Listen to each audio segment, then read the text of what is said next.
Hey everyone, welcome back to another episode of the Share the Wealth Show. This is the show where we discuss strategies on how to build, grow, and protect minority wealth. And today I'm actually going to bring to you an episode of a podcast from one of my investor friend colleagues. Her name is Beth Azor, and she hosts Women Investor Wednesdays. Every Wednesday, she interviews another woman investor in various spaces within the real estate realm, and she actually hosts a conference every single year. This year 2025 will be the fifth year of this conference called the Summit. So if you look up Beth Azor, the Summit, you will find that is down in Florida. You could go and have a great time listening to a panel of a whole bunch of other like fantastic investor women. And actually, this podcast episode, that I was a guest for Beth Azor's Woman Investor Wednesday, and at the end of that, she invited me to be a speaker at the Summit. So, in any case, if you want to come this March to Florida, then you come on down, contact me, reach out, or just look up Beth Azor Women Investor the Summit, and you'll find the information for it there. Actually, you know what? I will get the link to the summit and put it in the show notes as well, so you guys can click that. Click the link in the show notes if you want more information about the summit. But in any case, this is an episode that Beth was interviewing me and asking me about my story. And I was just laying out all the things that I had been through and what I was doing and what I've done that maybe some other people have not yet done. And she kind of was surprised with some of my answers to some of those other questions that we had. But anyway, it was a great conversation. And I'm so excited to present that to you today. So take a listen, and now on to the show. A house hack is where you buy residential 2 to 4 unit multifamily property. You live in one of the units and you rent out the other ones. And the advantage of that is because you can still get owner occupied financing because you're the owner and you're occupying the building. You can get that type of financing, which is very low down payment, like 5% or 3.5% if you're going to go with FHA. Good thing is conventional just expanded. So now they used to not do multifamily for 5% down. You'd have to do like 15 or 20% down, or they would step it up, I believe. But now they'll do 5% down on multifamily up to 4 units for you to live in. And conventional has a little bit better terms than FHA.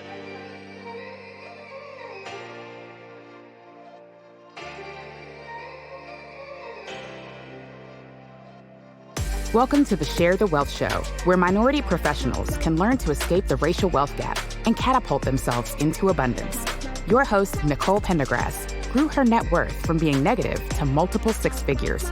Join her on her investigative mission to expose secret strategies of the wealthy so we can all have the tools needed to build the life and legacy we were created to possess. Now it's time for the show. Nicole, how are you? Hey, I'm doing good, Beth. Thanks for having me on here. I'm excited. I'm excited too. Well, welcome to Women Investor Wednesdays. What happened, why I started this is I learned, I think 5 years ago, that of all of the investors in commercial real estate, only 3% were women. And of the 3%, half were women who inherited or were personal guarantees of their husband's loans. So that means there's only 1.5% of us that are doing it, like I'm part of and you're part of. And so I created this conference called the Summit, the Women Investor Commercial Real Estate Summit. And we had it virtual year one, and then we've had it live for the last 4 years. And but we can only fit like 200 women. So there's a lot of women out there that don't know about the conference, can't come to the conference. So I decided to have this every time I meet a woman that invests, I say, you have to come on my podcast. So I think we have 30 or 40 women now I've interviewed that are investors, because when I started interviewing women saying, why don't you invest? They gave a lot of reasons, but in the end, it was because they didn't know other women doing it. And that makes sense since there's only 3% of us doing it.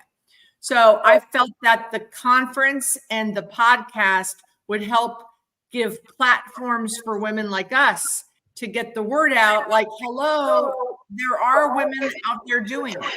And that makes perfect sense as to why you were in Wire. Yes. Well, I joined Wire, Women in Real Estate. Nicole and I, Nicole's still a member, and I was a member, I think, for 4 or 5 years. I joined Wire because I met Brittany and Kaylani on Clubhouse during COVID. And this was before I started trying to get women to invest. This is about the time that I learned that those numbers were so low, because my first conference, which was virtual, was during COVID. So that was all happening at the same time. And yes, and when I met Kalani and Brittany, and I said, I'm on a mission to get women to invest. And they're like, you need to join my group. So I met a lot of great women, and Kalani and Brittany spoke at my conference. Other Wire women have spoken at my conference and on the podcast. And here's another one. Yay! And Nicole, Nikki Perez, Nikki Perez. Yeah, She sponsored my conference. I saw that was a fabulous setup that she had. Shout out Nikki. Hey. So tell the audience about your journey, because we got to talk a little bit before this, and I can't wait to get to what we were talking about before, but let's start from the beginning. So what was your first deal that you invested in? Well, so this is multi-layered. Where anytime somebody asks me when I started or how long I've been in real estate, I say, well, I have like a few different start points. So the first start point was when I learned that real estate investing was even possible for a regular person that didn't have like corporation or big money and all that stuff. So I joined that coaching program, hit the ground running, trying to wholesale. And I did that for a few years and did nothing. Like I got a group of people together. We did all the things. We were out doing all the stuff, like putting up bandit signs and talking to owners. So we had contracts and all that. We just never closed not one wholesale deal. And then at that same time, I had joined the RIA, because they always tell newbies to join your local RIA. So I did that, and the RIA had been doing market tours, like to a couple of different cities we had traveled to. So I went to one city with a couple of members. We were in Detroit, and I want to say a couple. There was a big group of us, and about 20 of us decided, seeing what we saw at that time. This was like 2010, 11, somewhere around there, that we wanted to invest there. So we all pulled together $5,000 each and bought 4 properties from the tax auction. Uh, that did not end well after like a year or two. It was What happened? I think about this all the time, and I try to, in hindsight, think about like what could have went wrong. But I think we were out of town, out of state. We didn't have anybody who was from that area. We didn't have boots on the ground, someone who knew. Detroit is one of those cities you have to know block by block. It's important to know your market like the back of your hand anyway, but some cities are much more pertinent than others when it comes to market knowledge. And Detroit was one of those. It still is. I put Detroit and Baltimore kind of that same, you need to know block by block. And so we thought we had our team, our boots on the ground, because we had met realtors, contractors, attorneys, all that when we were there, but they weren't really on our team. Like we needed somebody who was in the group. So I think that was probably just our biggest. We didn't have the knowledge of the market and what was going on, and where we bought pretty hastily. Because we didn't have enough time to do as much market research, because our realtor didn't do the research in time for the auction and blah, blah, blah. And we just wanted to, done is better than perfect, right? So do it. But sometimes you have to pay for that. So yeah. So everyone, how much did everyone put in? 5,000. So everyone lost their 5.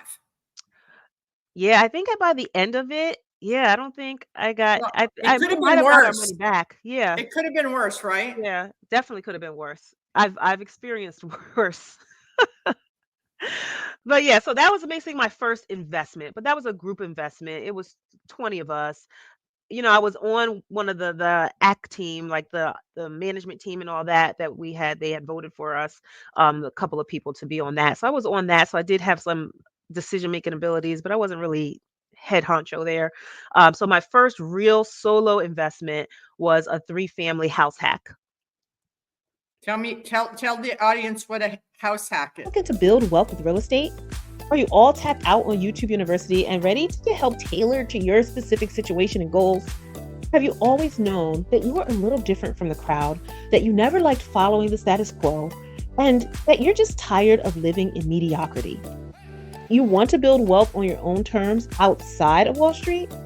Well, then maybe the Microfamily Mavericks mentorship program can help with that.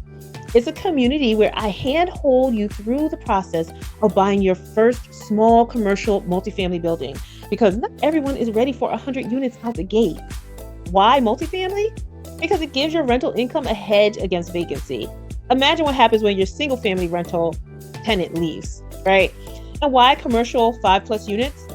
Because you have much more control over increasing the building's value in the commercial space, and then in turn, increasing your own net worth. Starting small is a stepping stone to so much more, because then you can tap that equity and buy another building and another and another, and you get the point. So increasing your cash flow and your ability to be job optional along the way. It's all a part of the journey. So if you think big, but you want to start small, and if you know multifamily real estate is a way for you to open the door to building a life of freedom, abundance, and legacy, but you just need someone to guide you step by step, and you want to be surrounded by other people on the same journey, doing the same thing, then just click the link in the show notes to find out a little bit more about the Microfamily Mavericks, and I look forward to potentially seeing you on the inside. So now back to the show. Yeah, sorry. A house hack is where you buy a residential 2 to 4 unit multifamily property. You live in one of the units and you rent out the other ones. And the advantage of that is because you can still get owner financing, owner occupied financing, because you're the owner and you're occupying the building. You can get that type of financing, which is very low down payment, like 5% or 3.5% if you're going to go with FHA. Good thing is conventional just expanded. So now they used to not do multifamily for 5% down. You'd have to do like 15 or 20% down, or they would step it up, I believe. But now they'll do 5% down on multifamily up to 4 units for you to live in. And conventional has a little bit better terms than FHA, a lower cost loan product. But in any case, so for between 3.5% and 5% down, you can get into multifamily and live for free or cash flow, or just greatly reduce your cost of living. And your highest cost of living is your housing expense. So that was So my that's first. amazing. So you lived in a unit, and then were you successful in renting the other 3 out? Yes. So it was 3 units. I lived in one and rented the other 2 out. When I first saw the property, and actually the way I found it, it wasn't listed online. Well, it was, but I didn't know. I pulled a list from List Source. And that's a national registry, so anyone can use listsource.com, and you can pull a list by zip code, city. You can have a bunch of different criteria. So I pulled a list, and then I mailed to owners of 3 and 4 unit properties in the area I was living. And this was a response from one of those mailings that I sent out. So you learned, so this was in the city you were living. So you learned the lesson from Detroit. I'm going to invest where I live. And also, I didn't have money for a big down payment. Like, I needed to use FHA 3.5% down. I don't have 10, Yeah. 15, 20% for I live in New York City. So a down payment here is extremely high, right? How much, So do you remember how much the 3 units were? yeah, 505,000 was my purchase. So 505. And then was there any issue with FHA because you were a woman? No, not that Awesome. I saw, not that happened in my face. It might have, I had an issue with one loan because my DTI was too high. I needed to, or because What's, it was mainly because of my taxes. I was writing too much off on my taxes, I guess. So we had to switch loan products to something else. But in any case, that's why I also, anyone listening, go with a broker. I think that gives you a wider range of potential loan options that you can look at. And a broker has relationships, and they can lead you to the loan product and lender that best fits your scenario. Because if you go into one bank, you have to fit in their box, and if you don't fit in their box, you don't get the loan. Yeah, my first deal was a 1.77 acre piece of land, and I hired a mortgage broker because I had no idea how to get a loan. I knew how to lease the property. I could lease it all day long, up and down, sideways, but I had no idea how to get a loan or put together the package that they wanted. But let me back up. I don't know what DTI is. Sorry, debt to income ratio. Oh, see, So this is why I ask these questions, because we all say things differently, right? So I don't want anyone in the audience to go, what are they talking about? Okay. So, all right. So you buy the 505, you live in it. Did you get the rental numbers you thought you would on the other two? yes, just like $100 less, because the owner that I bought it from, he was a rehabber. I'll put that in air quotes. Because he bought the building has stayed vacant for like 10 years from when it was built. It was built in like 2008, so right when the market crashed. So it sat vacant all that time. He bought it the year before I did. He was supposedly rehabbing it. I don't know what he did. I think everything in there is pretty original to the the build, right? And when I saw it vacant, he said, "Hey, I'm going to find tenants for you. Don't worry. I'm going to find you the best tenants. Don't worry, don't worry, don't worry. The best tenants, and you're going to get this much rent, and they don't pay for this, and you blah, blah, blah." All these lists of things, right?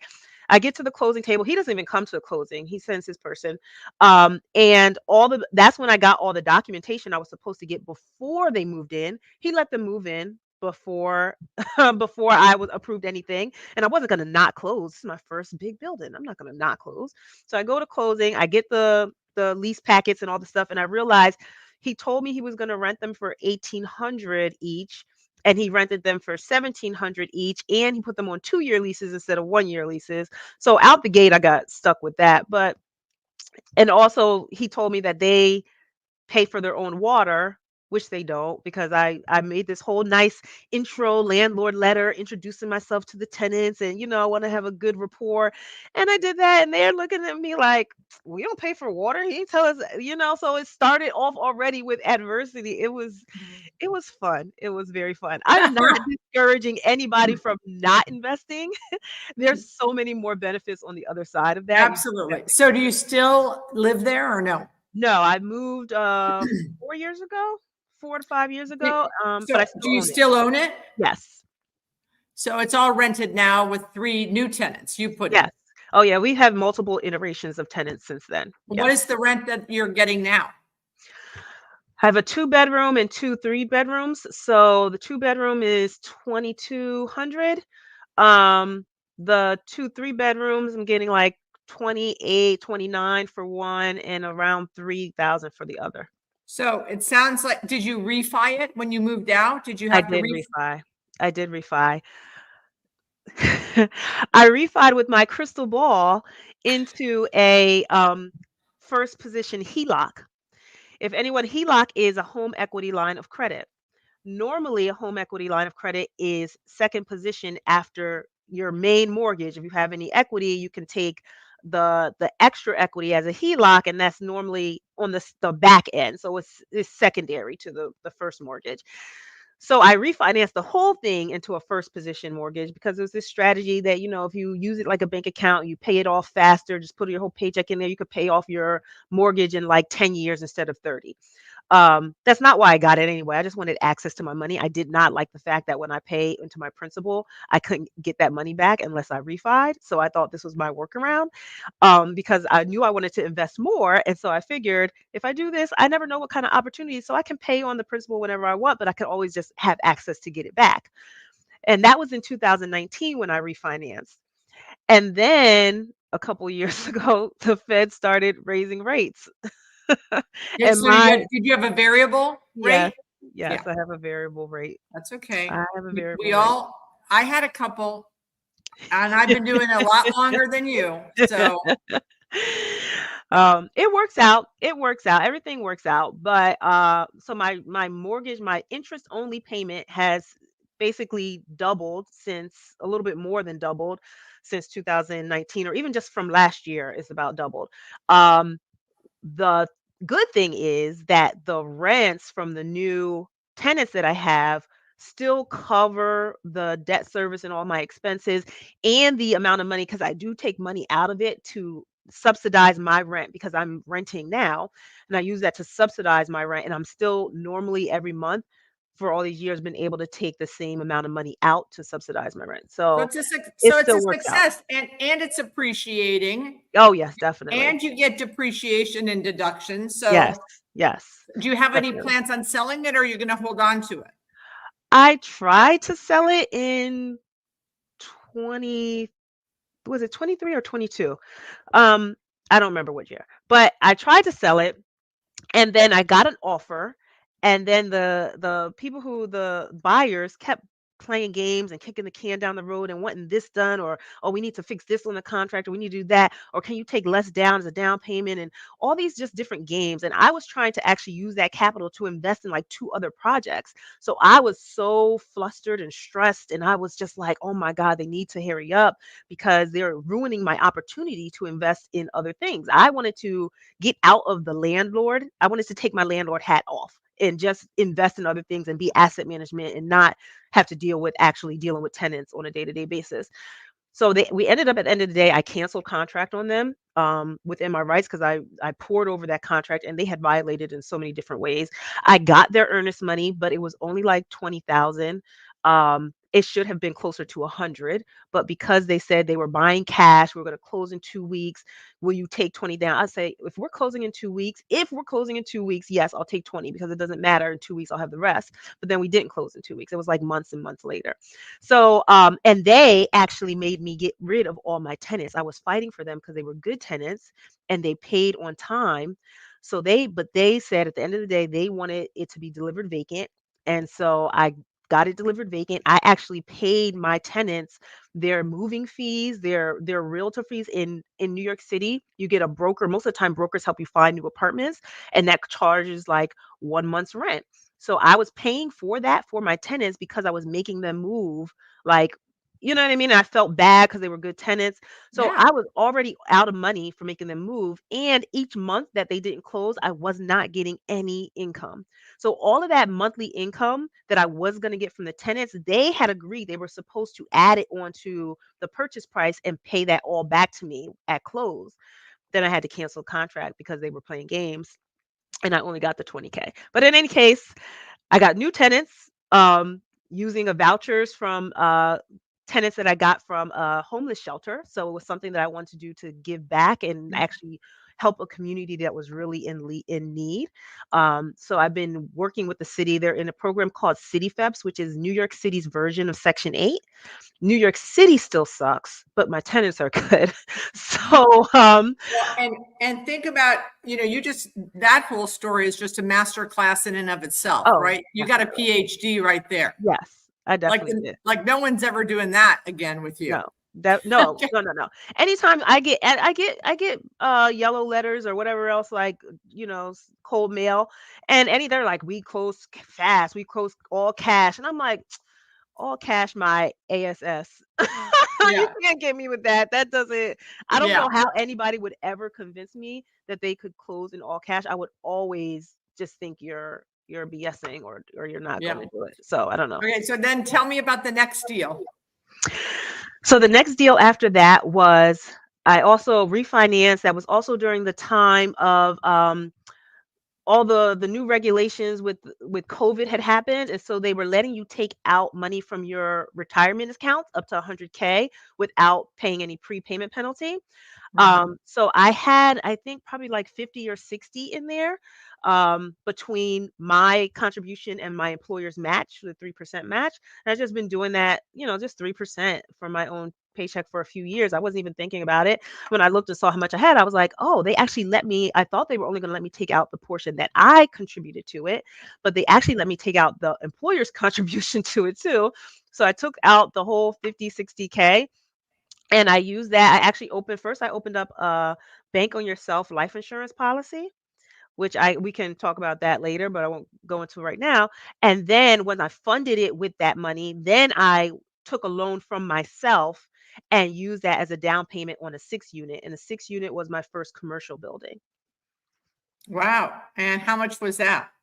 That was 400,000. No, it was 360. 360. And did you buy that yourself? I have a partner, a business partner. So it's just two of us and we split everything 50-50. Awesome. And you got a loan. Yep. From a local community bank. So you used the money from the 401k as the down payment with the partner, and you got the loan. And have you rented those 6 units? Oh yeah, they were already rented when we bought it. Okay. And they're good tenants and you're renewing them and you're getting Yep. increased rents. Yep. So that was a big value add property. It was under market rent. It what needed a lot of rehab. The market that I invest in Is it retail or office? What's no, the no, asset? no. It's multifamily. Oh, okay. It's Okay. multifamily residential. Okay. And the market that I invest in has very old buildings, like 100 years old. So everything needs like work. The owner that we bought it from, her husband actually dealt with the property, but he had passed away a few years earlier. So she wasn't really doing anything else with it. So when we came in and we bought it, one tenant was already out because he got arrested. So his unit was vacant and his family came and took his stuff. So we just started with that unit. We just did the renovation, increased rent. And then as other units decided to vacate, then we would renovate their units and then increase rent there. And then How much money did you put into that first renovation? I don't know maybe that one was 8 or 9. Between seven and $9,000 for the renovation of that first unit.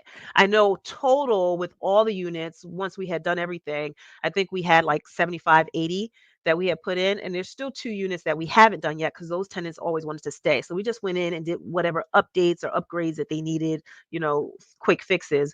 But those 2 still aren't done. So it was 75 to 80 grand on the other units and all the like common area and kind of certificate of occupancy work that the city required for us to do. So we just told the owner that we would handle all of that just to sweeten the deal kind of thing.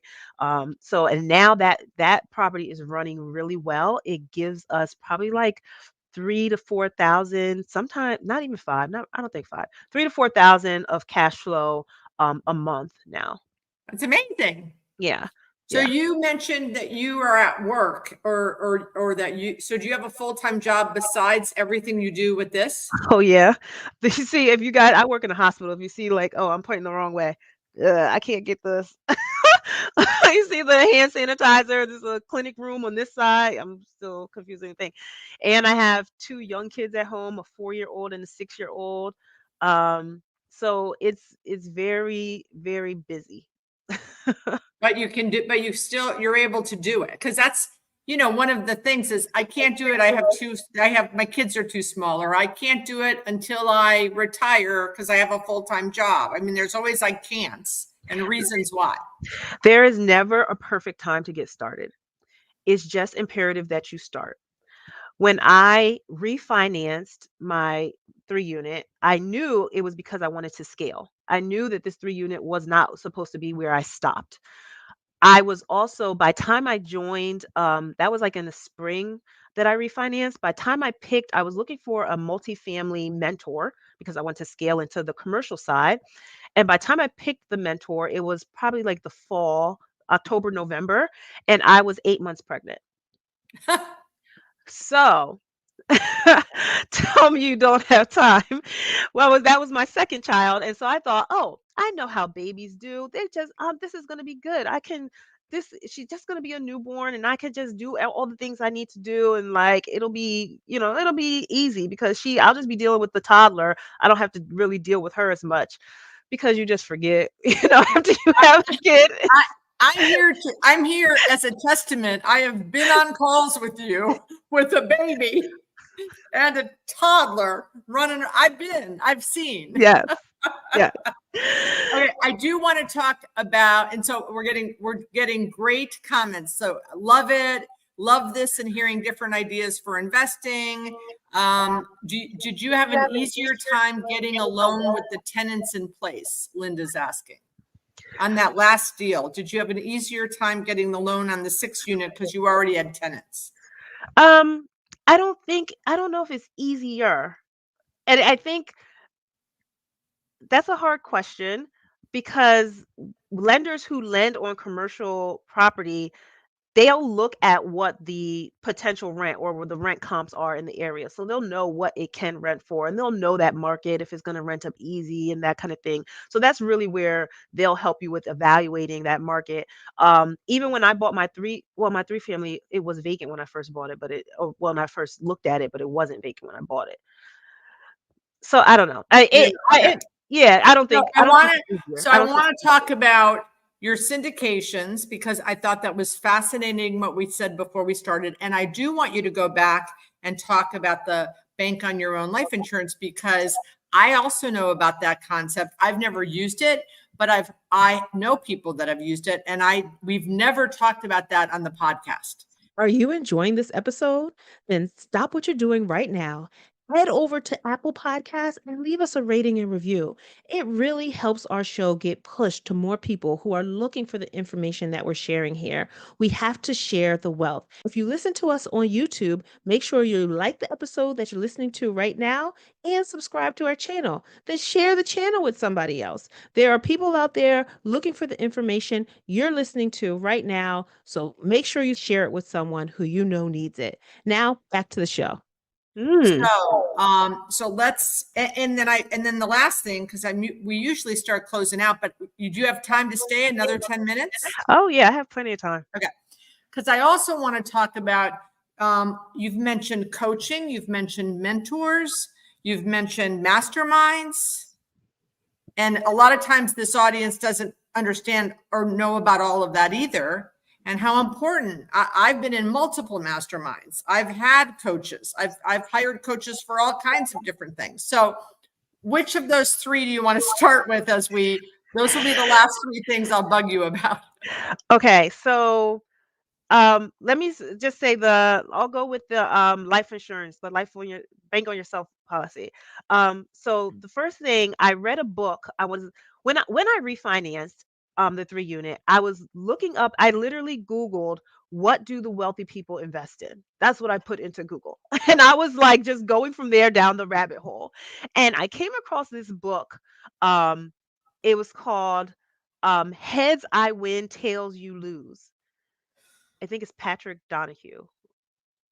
And I was like, "Wait a minute." I had to think about it. Tails, I win, heads, you lose. That means I win both times. Okay, wait, what is this? And so I picked up the book, and it was all about banking on yourself, like a family bank on yourself type. Everybody calls it something different, but it's the same concept. The concept is everyone thinks life insurance is just for death benefits when you pass for your heirs. But there are living benefits for life insurance policies, and you can use it in a way to help kind of, I guess, charge up or put fuel on the fire for your like investing and your capital. And basically, the reason they call it bank on yourself is because you can put the money in, and you can take a loan from yourself and you can pay yourself back as much interest as you want. Like you could pay over the amount of interest that the life insurance company will charge, and that extra interest will just be going back to you into your dividends and into your the growth of your policy. um the reason I really like that, outside of, because some people say, oh well, you can get a lower rate if you just leverage the policy amount, like the cash value. But I don't wanna go to a bank and who's gonna leverage my policy, because then when they take a loan from them, I have to pay back on their payment schedule.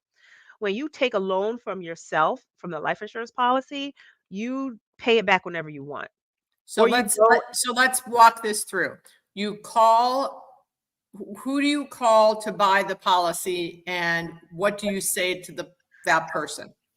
So you need to look for someone who is specifically trained on the bank on yourself type of method of forming the policy, because traditional, at least there's whole life and there's universal life, there's other types, but traditionally whole life is seen as like it takes a long time for your cash value to build up. And that's why there's such a disagreement on if whole life versus term is better, blah blah blah.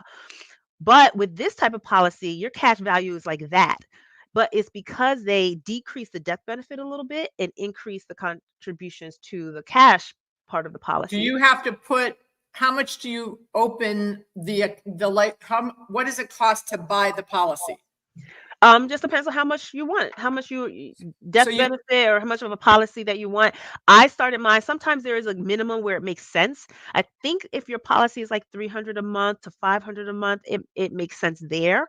So I started with 500 a month, and I didn't originally start with putting any kind of extra money in to charge the policy. And I say charge, I mean just like to extra fund it with extra capital, until that whole policy came out where you could take out from your life insurance, not life insurance, your 401k. retirement. Yeah, from your retirement. So that's when I took that extra money and supercharged the policy. But you can do whatever amount feels right for you. It makes sense. Just do whatever works in your budget. Okay, great. All right. And are you going to do that again? Can you do it multiple times or no? Yes, you can have multiple policies, and I do plan to do it again, and I plan to do it for my daughters as well. Um, but I haven't done it yet because I'm waiting for some more cash flow infusions. I hear you.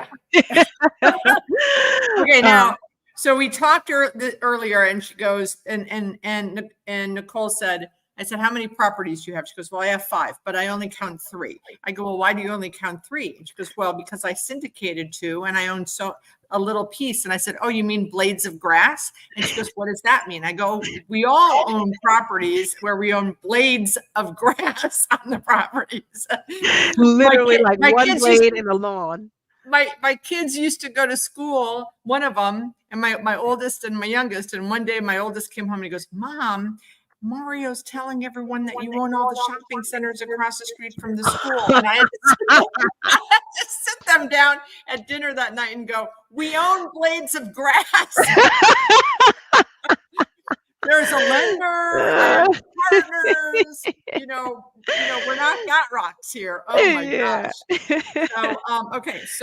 So talk about, and she goes, and I'm never doing that again. I wasn't in charge. So I like sharing the successes and then the mistakes that we're never going to do again. So let's talk about that. Cause I'm an LP in a lot of deals. Like I've done syndications, but when I do the syndications, I'm usually the GP. And I put more money in than if I'm an LP in someone else's deal. So talk about what happened here. Okay. So I'm GP of 2 different builds, 2 different deals, a 32 unit and a 110 unit. And so I was helping to raise capital for those and being involved. However, the lead GPs wanted me to help out. How many lead GPs were there? So there's 2 lead GPs on each deal. Okay. There are a lot of other GPs in the deals, so there is more than probably there needs to be on each deal. I think both of these deals were in trouble raising capital, and so they ended up. They said, come be a GP and bring in some capital. Exactly. So these were my first capital raise opportunities, and I don't have a network full of money. And so it was really, it really was for me to grow and push myself because it was very uncomfortable for me to ask people for money. Even though you're not asking for money, you're offering an opportunity. It's a whole mindset shift, right? But it was still just awkward because money is something that people don't really openly, freely talk about. And finding out who wants to invest. Especially women, right? And so after all the dust settled and we closed, they actually both happened to close the same day, which is just serendipitous. But my percent ownership of both deals is so small. It's like 1 or 2%, or if that, from each deal. And you get an acquisition fee. Like I got $1,000 from one, maybe 800 or 900 from another. I can't retire on that. That's not my annual salary. I don't get any cash flow from it because I'm not on the asset management team. Like when you're in a syndication, there's different buckets of responsibilities. If you're on the asset management team, you get some of the asset management percentage, which is 1 to 3% normally, and you split that between the DPs that are on the asset management team. I'm not getting that. So the main thing that I would get is on the back end, potentially some payout from the increasing the value of the building over the hold period. One of those buildings I'll say is not in great shape right now, so I don't think there will be any profit on the tail end of that. But in any case, this is a good segue into the coaching part, because I think coaching is so it's just vital. Like I've been in so many, I think I'm a coach mentee kind of like addict because I can't stop joining groups. It's like I'm always looking for that, and I'm doing so many different things too. So I'm like, I need a coach for that thing. I need a coach for that thing. I need a coach for that thing. Like, so I just probably joined 2 or 3 groups this year, and I told myself last year I was not joining any more groups this year. I told myself, and I just did. Okay. Anyway, so that experience with my smaller multis, because after that 6 unit, we bought a 5 unit. We refinanced the 6 unit and bought a 5 unit in the same market. And so I have my experience managing and asset managing and being involved with the 5 and 6 unit and seeing the cash flow build up and being able to really recognize that and it's tangible. And I'm getting like good like distributions monthly from our property management company. Um, versus this syndication or these syndications where I'm not a lead GP. I'm not like I don't have say. I don't get much capital or equity stake in those. So what I want to say is if I didn't have those other smaller multifamilies and I was relying on cash flow from my real estate, I'd be screwed waiting for the syndicated deals to give me cash flow. Syndication is not a cash flow model. And I think a lot of people are mistaken in thinking like it's a big, sexy, oh, we just closed this for all of our investors. We did this. Gave these distributions, all this stuff. But like, yeah, you closed it for your investors. Like you're not, how much are you actually getting? It depends on how much you're bringing to the table, right? And Right. so I am a strong, strong proponent for anyone looking to get started in multifamily to start with smaller multifamily that you can either do yourself and you can afford, you have enough capital to do yourself, or with maybe one, maybe two other joint venture partners, which joint venture means everybody has a like say and they bring capital all to the deal. So I think that's a much better foot in the door strategy than jumping into trying to do syndication and taking this little tiny sliver, because they always say, oh, a big piece of a little piece of a watermelon is bigger than the whole apple. But no, I Well, don't think I would so. say I agree with some of that. I will say that I am an LP in some multifamily deals, but there is an asset management fee. There's very, very, very few fees. Mm, There's no acquisition fee. There's no disposition fee. really? Yes, Well, that's a it's good deal to be in as an LP. right. So that's why I wanted to bring it up. So when you are looking to be an LP in a syndication, the fees is the very, very important to find out. So I have a woman reached out to me and said, hey, we're taking to market some multifamily deals if you want to take a look. And I said, sure. And they were having a webinar, and I went on the webinar, and there were like 10 faces. And I'm like, who are all of these people? And she goes, those are the GPs. I'm like, why are there 10 GPs? And it was what you were saying is like, well, a lot of them are capital raise people. And I'm like, what fees are you charging? And then they went through the whole webinar, and they never brought up the fees. And then they kept following up with me. Are you interested? I said, I want to know what the fee chart is. What are you, because even me, like I'll syndicate shopping centers. I don't take an acquisition fee. I don't take a disposition fee. I don't take an asset manager fee. I don't take an accounting fee. And I take none of those. I take property management and leasing. End of story. Now, Mm, when we go sell the deal, I will hire a retail expert investment sale broker, and we will pay that person a fee, but I'm not going to take any of that. So I think it's super important that there are syndications that, and again, I give distributions, and that other multifamily syndication that I'm in, I get checks every month. So you just have to drill down and ask all of these right questions, right? Yeah, exactly, exactly. When you're a limited partner, you're passive and you don't have any say, you're just giving your capital, investing your capital, but you want to make sure that that structure and what the general partners is in alignment Right. for making the deal be the best deal possible, right? Absolutely. So, yeah, on the So, VC so side. tell us about your coaching before we go to the last question, and Okay. you go back to work and everyone else goes back to their evenings with their. Well, my mentorship is about buying small multifamily. So I handhold people through like wannabe investors or people who want to get started with their first small multifamily. Whether it's I do focus on the commercial side, like a 5 to 10 unit. I call it microfamily. So 5 to 10 unit is the microfamily range, but I've extended that. I think even 2 to 4 units. If you actually, I don't like 2 units. 2 units are good. That's a debate we can do. That's another day. But 3 to 4, 3 to 10 units, I'll say that's my micro family range. And so I have one-on-one coaching that I do to help people through. And there's also a course portal. There's a lot of things that they get, but because it's so individualized, you can go through the course portal and then we can work on that step by step together, or you can come in and just talk about whatever is the next thing, most pressing thing on your mind, So I just help people through that and through the mindset blocks about and the false assumptions that people will have sometimes about how certain things work when you get behind the curtain in the multifamily world. Absolutely. Well, and how is the best way for people to find you to talk about this? Oh, I'm on Facebook, Instagram, and LinkedIn. Nicole Pendergrass, my name on all of them. And if you want to send me an email, Nicole, Nicole at Noir Vest Holdings. That's so hard. Nicole at NOIRVEST Holdings.com. That's my email. Got it. I put it in the notes. Okay. So last question. This has been so awesome. What a great, lots of advice. You Thank you. can I ask a personal question? Yeah.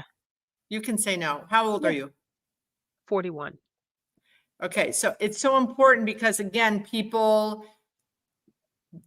women, there's all kinds of reasons that they don't invest. So we've got a full-time worker. Someone has a full-time job, 2 little baby kids, 41, you can do it. And you've done so many different things. You did the house hack.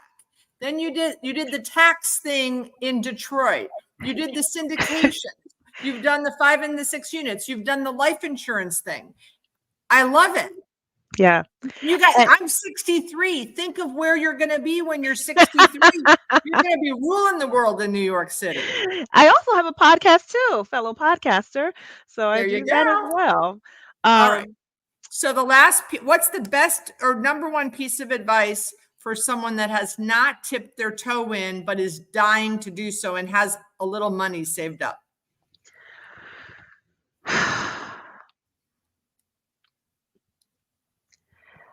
Okay. So